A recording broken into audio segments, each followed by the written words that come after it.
72 घंटे बाद यूक्रेन पर व्हाइट हाउस में बहुत बड़ी मीटिंग होनी है। रूस यूरोप में तनाव के बीच ज़ेलेंस्की अमेरिका पहुंच रहे हैं। ज़ेलेंस्की और ट्रंप की मुलाकात व्हाइट हाउस में तय मानी जा रही है। लंबी दूरी की मिसाइल और एयर डिफेंस पर चर्चा भी संभव।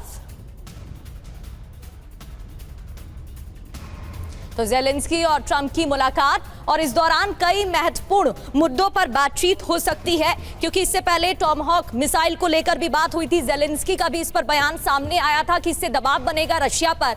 तो जब मीटिंग होगी तो कौन से मुद्दों पर बातचीत होगी, ये बड़ा सवाल है।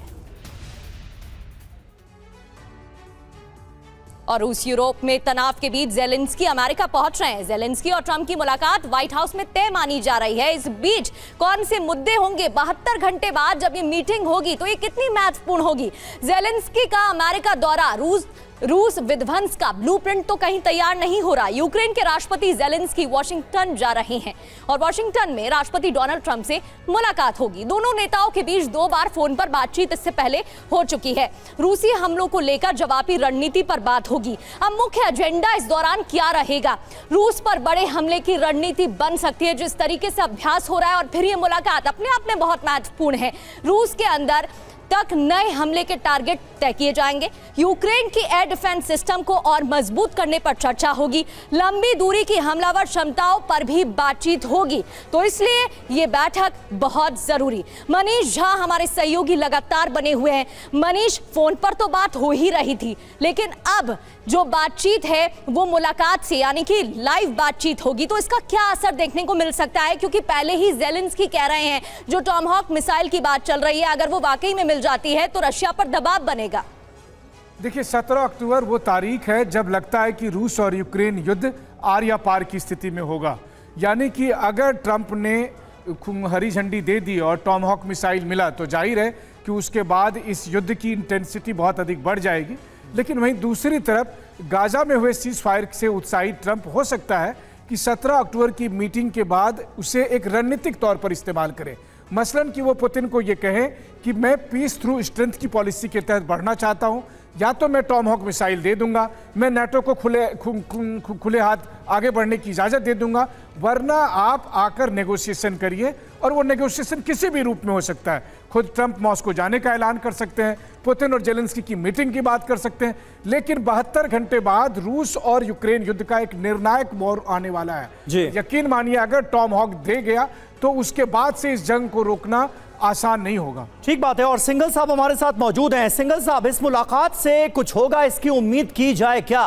क्योंकि जहां तक डोनाल्ड ट्रंप के रुख का सवाल है, ऐसा लगता तो है कि उन्होंने बहुत कोशिश की कि इस जंग को रुकवाया जा सके, लेकिन आज की तारीख में व्लादिमीर पुतिन और डोनाल्ड ट्रंप के बीच जिस तरह का ट्रस्ट डेफिसिट हमें देखने को मिल रहा है, उसके चलते कुछ उम्मीद की जाए या नहीं की जाए? देखिए समीर, बात यह है कि प्रेसिडेंट ट्रंप और प्रेसिडेंट पुतिन की जो रिलेशनशिप है बड़ी यूनिक रिलेशनशिप है। दोनों आई थिंक इस एडमायरर क्लब है, दोनों एक दूसरे को एडमायर करते हैं। और मेरे ख्याल से उन्होंने अपनी आपस में कोई रेड लाइन भी बना रखी है कि जैसा कि अभी देखा हमने कि प्रेसिडेंट पुतिन ने उनकी बड़ी तारीफ करी कि भाई आपने पीस, गाजा में पीस ला दी और आपको तो नोबेल प्राइज़ मिलना चाहिए था।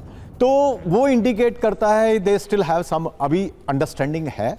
और जहाँ तक ये मीटिंग की बात है, तो जो प्रेसिडेंट ज़ेलेंस्की वो तो बहुत समय से कोशिश कर रहे हैं कि नेटो पूरी तरह से इन्वॉल्व हो जाए, यूएसए उनको जो है टॉमहॉक और लॉन्ग रेंज मिसाइल दे दी जाए।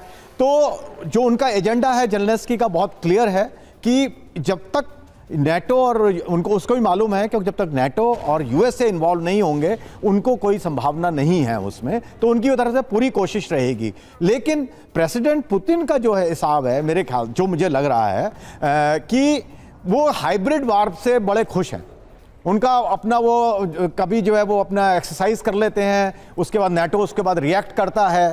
तो उन्होंने सबको जो है टेंटर हुक पे रखा हुआ है, सब जो है अनसेटल्ड हैं और वो अपनी मर्जी से चला रहे हैं। ओनली प्रॉब्लम मुझे जो नजर आ रही है वो ये है कि कहीं भी अगर मिसकैलकुलेशन कहीं हो गई तो इसका क्या, वार का क्या रूप होगा, वो मेरे ख्याल से किसी को नहीं मालूम है फिर उसके बाद।